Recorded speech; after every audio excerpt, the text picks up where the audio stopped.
Welcome to Care More, Be Better, a podcast for people like you who care about the social impact of conscious companies and everyday heroes.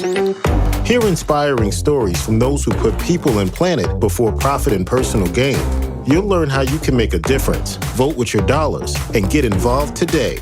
Here's your host, Corinna Bellizzi.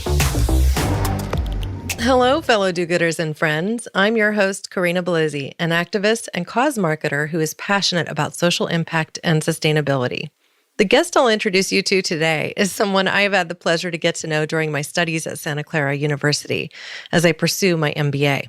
He's even the party who introduced me to Clubhouse, where you can find us to join weekly discussions on social impact and sustainability issues in an open and inclusive forum.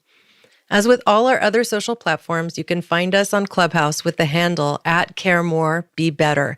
And for Clubhouse and Twitter, due to their 15-character limit, you just have to leave out the final E in better. And if you like what we're doing, you can support the show by sharing it with friends and keep it ad-free by donating directly on our site. Just visit caremorebebetter.com. So who is that fateful character I'll introduce you to today? None other than Amit Jamuar, CEO and co-founder of ConexUp, a platform that ensures that entrepreneurs from anywhere in the world have equal access to the resources they need to succeed. His mission is to level the playing field for entrepreneurs and break down barriers to venture capital. He works with startup founders, ensuring their success and helping to drive change. Amit, welcome to the show. Hey, Corinna, thanks for having me. Now, as we open this discussion, I'd like to invite you to tell the story of why and how you formed ConexUp. What led you to decide to pursue this path? I come from consulting, and I also worked at an accelerator in San Francisco. And what we did was that we helped international and immigrant entrepreneurs come to the Silicon Valley ecosystem. In that process, it was my job to do outreach. So I was speaking to founders from all over the world, from all kinds of backgrounds. And they really loved what we had to offer, but they just couldn't afford it. They didn't have the resources to kind of pursue the best possible routes for them and for their businesses. Something just didn't sit right with me there. In a world where there's so many resources and availability to grow, if all those things are present for founders, then why are there so many barriers to access? That's what we decided to change. And that's why we started the company. I think I recall from some of our shared business classes that something like 5%, if that, of the pitches that go in front of VCs actually get funded. Is that consistent with what you found? Yeah, that's what I've seen. Usually VCs kind of give fluff as feedback. They say, oh yeah, that sounds great, just send me a deck. And then they never get to it. Yeah, I think I've seen a couple of people working behind the scenes have said things like, oh, well, we might see 200 decks and really look closely at 5 of them, which is a small number. I mean, you spend all this time, effort, and energy building a pitch that you hope will mean something, and often just aren't given the resources needed to grow the brand. I'd love for our audience to be able to personalize what you do a bit. Is there a particular story of a company that you've been able to fund that you'd be able to share? So I was working with a company from India. He was using AI to add value to a certain industry. I'm not sure if he wants me disclosing the exact details of his business, but he came from a pretty poor town with not a lot of resources or anything like that. He kind of put himself through school. And with this company, he is just bootstrapping it right now, just with his own money, family, and friends. And I actually just met him on Clubhouse. Mm-hmm. So it was super interesting. Like, I heard his story, I heard everything, and it sounded really, really great. But he described to me, he's like, we don't have enough money right now to kind of scale this, to take it to the next level. So I said that, yeah, let's connect offline, let's speak further. And so we hopped on a Zoom call, and we were talking about what we can do to help him. And I realized that I know an investor who's investing in exactly people like him, underrepresented founders who don't have access to capital. And I was able to set up a meeting between the two, and they're going from there. He may be able to close his next round, take his company to the next level. So that was really awesome for me too. Now, is there a particular reason that story stands out to you? Is it just how it came to you or the type of work that they're doing? My family also is from India, and we didn't always have so many luxuries or anything like that, like we do here in the US. My grandfathers, they came from, on both sides, they came from small villages. And they worked hard to get here, right? For me to even go to school at Santa Clara University. If it wasn't for their hard work early on, I wouldn't have made it. Just the way he was describing his story, it just kind of resonated with me that he's in that process right now. He's working hard for his family, right? It just really hit home. And I wanted to do whatever I could to help him. Coming from the world of working in this kind of VC-dominated world, you could have chosen to go kind of more the traditional route, kind of this almost banking perspective. But it seems like you're taking a step away from that because you really care and you want to see companies that might not otherwise get capital succeed. Can you talk about your decision to do that and ultimately how you intend or how you believe that this will have an impact towards change, particularly in the Silicon Valley? So I think within VC, there's obviously like a lot of people get into it just to make money, and that's fine. They're doing their own thing. But for me, I just thought that there's just so much power in the hands of investors, right? That why not redistribute a little bit of that power to founders who need it, to founders who are actually trying to drive change and make lives a little bit better. I want to do something meaningful with my life, and I want to have impact more than just closing a regular round on some big tech company. Actually giving resources to founders who, like who would do anything just to get to Silicon Valley. I just think that actually having that kind of meaningful impact has inspired me to just work hard on this and do whatever I can to ensure that, we're leveling the playing field here at ConexUp and that we just break down as many barriers as we can. Yeah, well, I think you just revealed to me that I mispronounced your company name. I said ConexUp, like it's Con Air or something like that. No, you said Connex, like connect, right? ConexUp. All right. Now, did I butcher your last name as well, Amit? Jamuar. I think you got that right. Okay. It was close, somewhat phonetic. Now, there are many accelerator programs and VCs out there. As you spoke about this a little bit, I'm not 100% clear on how it is that your company is different from what other resources might be available and how you are giving resources when you say to the founder. I'd just like to know how it works, how it's different, how it might be similar. So a lot of traditional accelerator programs, they either charge pretty high tuition fees or they want a significant amount of equity from the founder. We do neither. It's pretty simple to join. It's free for anybody to join, to get resources and access to capital. And if they want more of like a deeper dive and one-on-one consulting, then we have a super low monthly subscription fee. We just felt that would be easiest for our target market. In terms of resources, we have a mentorship network. Our mentors come from a variety of different backgrounds, from growth marketing to technical consulting to legal backgrounds. And so we're trying to address as many different topics as we can at a very low cost. So that's kind of our mission. And we feel like we can do that pretty effectively without charging tens of thousands of dollars or taking 10 to 15% away from their company. If I'm hearing you right, it sounds like you connect these founders to the resources they need and you're not taking equity from them. So is your firm essentially investing in them, or is that outside of the services that you offer? We don't directly invest. We kind of recommend them to the right investors that would be a good match for them on both ends. So we want to make sure they're a good fit for each other. Yeah. So, that makes sense to me. So if you, for instance, happen to find a company that was in the natural food space that had developed some new way to make a protein, but they needed investment from outside, you could connect them up with an investor that was passionate about that space, as a for instance. Exactly. Yeah. Is most of your work in the technology space? Early on, it was mostly in tech, but now we've had companies in real estate, in healthcare, all kinds of different industries, but just because we want to keep it as open as we can. So we've been able to meet a lot of interesting people with a lot of interesting causes. Well, I could imagine as you get an influx of other potential suitors that might need some support, some other founders, that the matching may get increasingly difficult to do with time. So are you able to automate any of this presently, or are there plans to do that? That was one of the main things that we felt like we would add value in, because right now, a lot of the processes in venture capital are manual, just having to look through thousands of pitch decks and business plans. But we're applying machine learning to that. So we're using artificial intelligence to identify just a more sophisticated and streamlined way of matching these two parties and also providing the best kind of feedback to the companies. So a lot of it is automated. Now, as you develop the company ConexUp, are you in particular looking towards social causes that you'd like to see succeed? Are you essentially putting your company out there to particular industries that are affecting social change or affect sustainability in any way?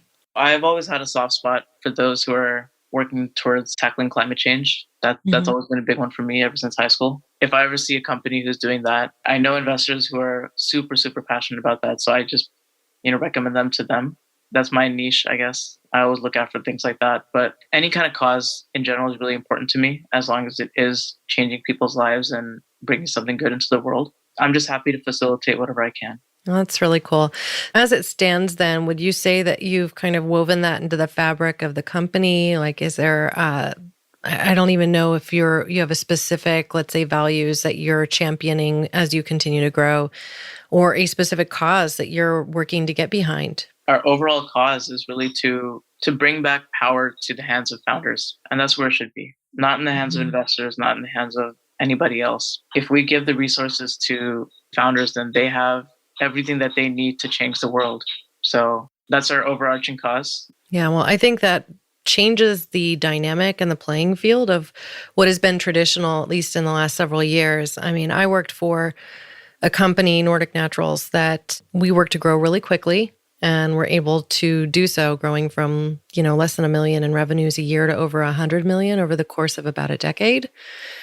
Doing that purely organically because the CEO really didn't like the idea of working with a VC. He didn't want to relinquish control, and he didn't want to see the company change in a particular way that would alter the trajectory or course of the company. He wanted to build a company that could last 150 years. That was what he always said, something that he could pass on to his kids and that his children's children might even, work to champion in a couple of generations down the road. I'm curious to see if you would be able to share what the road would look like to you, let's say 5 years down the road. You've been at this for a while. You may have improved systems. You may have had some measurable impact in the Silicon Valley, but where would you see this in 5 years? What would success look like to you? Well, so I've always been a bit of an idealist, so my answer might be a bit far-fetched, but in 5 years, to me, we're hoping to raise our own fund. All the VCs that we have in our network right now, we're hoping to kind of transition them into more of a limited partner role. We kind of pool their money together to form our own fund and make all the investments ourselves. I'm hoping that this would be the kind of one-stop shop that any kind of founder would go to for growth services, technical consulting, investments, anything like that. Honestly, a lot of VCs have talked to me about possible acquisitions and exits, but I'm not thinking that way. I want this to stay our company and we want to run it our way. That's, I think, kind of aligns with what you were saying too. Just because you don't want outside influence changing like the integrity of what we're building. We're hoping that this does change the venture capital space and bring a lot more positive light to it, because that's how it should be. We're trying to help entrepreneurs, and hopefully we can do so. Yeah, well, I think you're on the path for that. The reality is that funding a company has always seemed somewhat impersonal. And I think that what you're doing is essentially trying to add a level of personal to the process and even a little bit of accountability, where presently it seems like there's such a disconnect between founders who seek to gain the resources they need and then, of course, the funders, the VCs, who are often really just looking at it as what can I get out at the end and what is this going to be worth in 3 years? The question that arises for me as I think about this is, how is it going to be different to the founder that is able to be matched through your surface when it comes to that sort of negotiation? Because I would imagine that the VCs on the other side are still looking for the return on their investment over the course of a few years, and they're still looking for a percent in the company or a stake in the company. Could you walk me through what's different there, or if there is a difference? We do vet the VCs that we work with, and the mentors that we work with, just to make sure that they're aligned with what we're building as well. In venture capital, there's also a term called vulture capitalists, right? And we don't work with them. They're I'm just sorry, what was that term? I didn't know that term, so I'm vulture capitalists. Oh, vulture. Okay, I'm Yeah. sorry. I didn't Yeah. quite hear that right. Wilcher? What was Wilcher?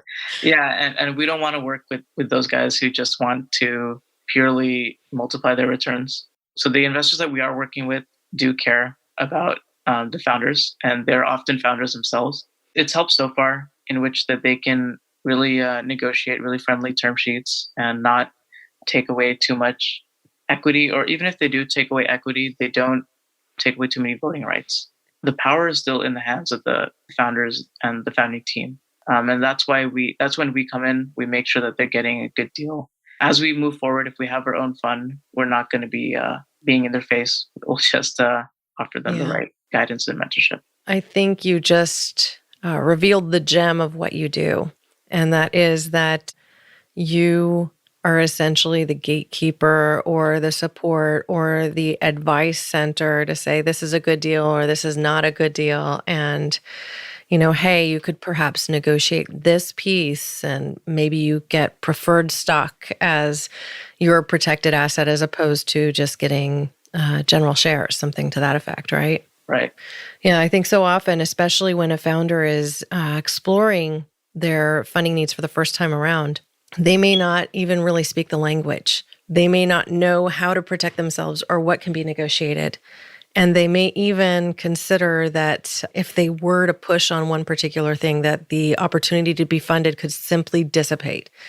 And given the experience that you've had working in this space and having seen multiple fundings go through successfully, you could give them that advice. Exactly. That's absolutely right. And there's even groups called Founders Helping Founders, right? Because it's all about educating them and letting them know what they can do better and what to avoid. Wow. Okay. So let's talk about Clubhouse for a moment, because I got introduced to the platform through you. It's your fault.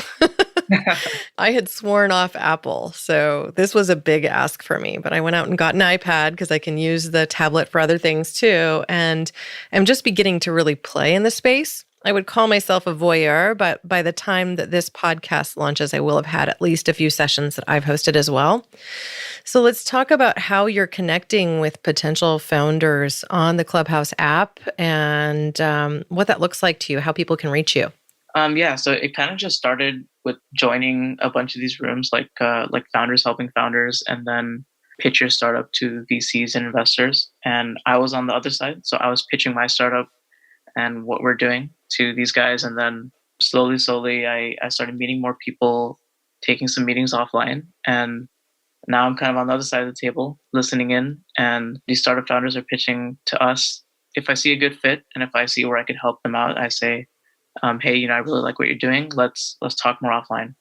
And, we set up a meeting as soon as we can and we go from there. But now I even host my own rooms with the ConexUp Club. And we try to help educate startups and let them know that, they're not in this alone. There are ways that they can effectively reach their goals without, struggling so much and paying enormous fees. So that's what we're using Clubhouse to do. Wow. Well, I can see it's a burgeoning platform, and I've personally been following a lot of the discussions around support of the AAPI community after the travesty in Atlanta just a few weeks ago. Really just trying to get a handle on what conversations people are having, like what matters to them. So as I launched my own little page there, Care More Be Better without the final E, I am looking at really just having more in-depth conversations with people about the things that matter to them. So I can seek great guests to share what they're doing into the world and really work to amplify the effects of good work that's already being done. So when I think about ConexUp after this conversation, I think I would summarize it as being a service that supports entrepreneurs and their whole path towards getting the funds they need to grow. And I don't know if that's what you would call that summary, but I'd love for you to give some closing thoughts on, how would you describe this to somebody who'd never heard about it, that maybe didn't have a clear understanding of the VC world either? I think your descriptions of us throughout this whole talk have been far too kind. I never think of us like that, but, we're just the people entrepreneurs can rely on to help them. We're on their side. We're here to help in any way that we can and provide value to them, so that essentially that they don't suffer or get bad deals or anything like that. But to kind of simplify it, we would say that we are VCs on the founder side. I like that description.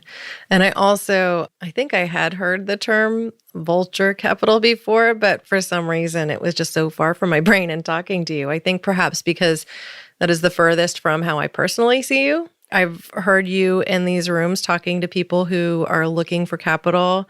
We've had conversations through our MBA courses. You are one of the most thoughtful people I've encountered there. And so I just appreciate the opportunity to bring you on and tell this little story. My hope is that somebody in our audience is trying to find funding for their great idea that is going to put more social good into the world or that supports sustainability in some way, and that they'll reach out to you through the many channels, maybe even on Clubhouse, to have a conversation with your team and get the support they need to further their business, their great idea to this next step so that they can have more success.